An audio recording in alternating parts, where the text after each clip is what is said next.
তাআলাকে ভয় করো হাক্কা তুকাতিহি। কেমন ভয় করবা, কেমন ভয় করবা বান্দারে? শুধু তোমার মা যেই দিন মারা যায়, মা মারা যাওয়ার দিন তোমার মনটা যেমন নরম হয়ে যায়, তোমার বাবা মারা যাওয়ার দিন মনটা যেমন নরম হয়, ওই দিন যেমন আল্লাহকে ভয় করো, ওই দিন যেমন খবরের কথা চিন্তা করো। যেই দিন মারা না যায়, সুস্থ থাকে, ওই দিনও একই রূপ, ওই অনুযায়ী আল্লাহকে ভয় করো। বলেন সুবহানাল্লাহ। আমরা সুস্থ থাকলে, আনন্দ থাকলে আল্লাহকে ভুলে যাই, বিপদে পড়লে আল্লাহর কথা স্মরণ করি। প্রিয় হাজিরিন, ইসলাম এইভাবে চলে না, ঈমান এইভাবে চলে না। আর এই পরিবেশ নিয়ে চলি না, কেউ পরিপূর্ণ মুত্তাকিন হয়ে কবরে যেতে পারবে না। কারণ কিছু কিছু মানুষ আছে শুক্রবারে নামাজ পড়ছে আর আজ পর্যন্ত এক ওয়াক্ত নামাজও পড়ে নাই, এমন মুসল্লি আছে না? বলে নাই? তো এই মানুষটা যদি এই সপ্তাহের ভিতরে আজকে মারা যায়, সে তো বেনামাজি হয়ে মারা গেল। ঠিক কিনা জোরে বলেন?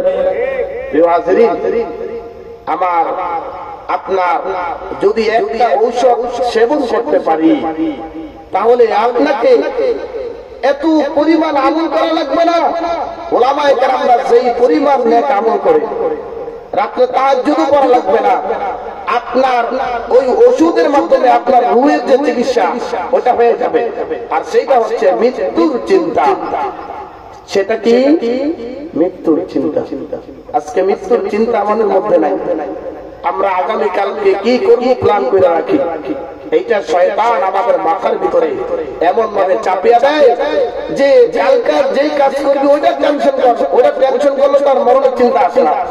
আর আমার নবীজি বলেন, মরণের টেনশন করলেই তো আগামীকালকে দুনিয়ার চিন্তা আসবে না। আজকে মরার চিন্তা করলেই তুমি তাকওয়া হয়ে যাবে, মুত্তাকিন হয়ে যাবে।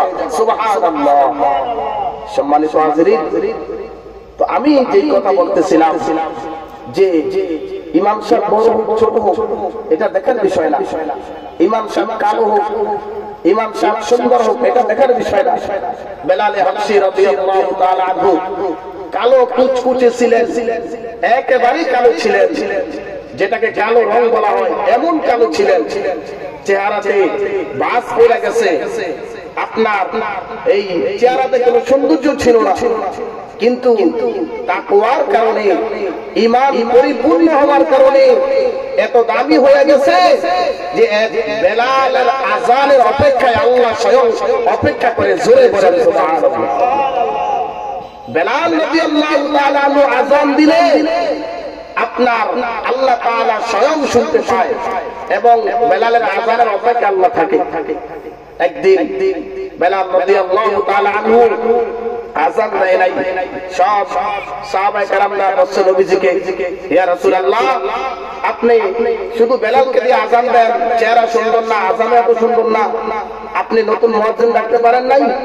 তো নবীজি পরীক্ষামূলক, সাহাবায়ে, বিশাল লম্বা ঘটনা, পরীক্ষামূলক সাহাবায়ে কেরামদের কথা রাখতে গিয়া নতুন একজন মুয়াজ্জিন রাখছেন, রাত্রে রাখছেন, পরের দিন ফজরের আযান দিছেন। আযান দেওয়ার পরে আল্লাহ তাআলা নবীজির কাছে ওহী পাঠিয়ে দিলেন জিবরাইল আলাইহিস সালাতু ওয়াস সালামকে, যে জিবরাইল আমার বন্ধুকে সম্মানের সহিত সালাম দিয়া বলবা যে ওগো আল্লাহর হাবিব, আজকে কি জমিনে ফজরের আযান হয় নাই? জোরে বলেন সুবহানাল্লাহ। অথচ আযান হইছে, নামাজও হইছে, কিন্তু আল্লাহ তাআলা এই আদেশ কেন দিলেন? সবাই দিয়া সব কাজ হয় না। বেলাল আল্লাহর দরবারে এত দামি ছিল, বেলালের তাকওয়া আল্লাহর কাছে এত গ্রহণযোগ্য ছিল যে বেলাল আযান না দেওয়ার কারণে ওই দিনের ফজরের আযান আরশে আযিমে পৌঁছে নাই। সুবহানাল্লাহ। কালো ছিল, কত দামি। প্রিয় এলাকাবাসী, আমি ওয়াজ করতে বসি নাই, আপনাকে আমি আহ্বান করার জন্য বলছি। আপনাদের ইমাম সাহেব আজকে এক মাসের উপরে পরিশ্রম করতেছে এই মাহফিল নিয়ে। এলাকার যুবক ভাইয়েরা কত পরিশ্রম করছে। যে যুবকেরা গানের কনসার্ট করত, যেই যুবকেরা আড্ডায় ঘুরতো, সেই যুবকেরা নিজের কাঁধে করে বাস নিয়া কাপড় নিয়া তারপরে তবারকের ব্যবস্থা আপনাদের সুবিধার্থে এলাকার সম্মানিত সভাপতি সাহেব, মাহফিল কমিটির সদস্যরা কত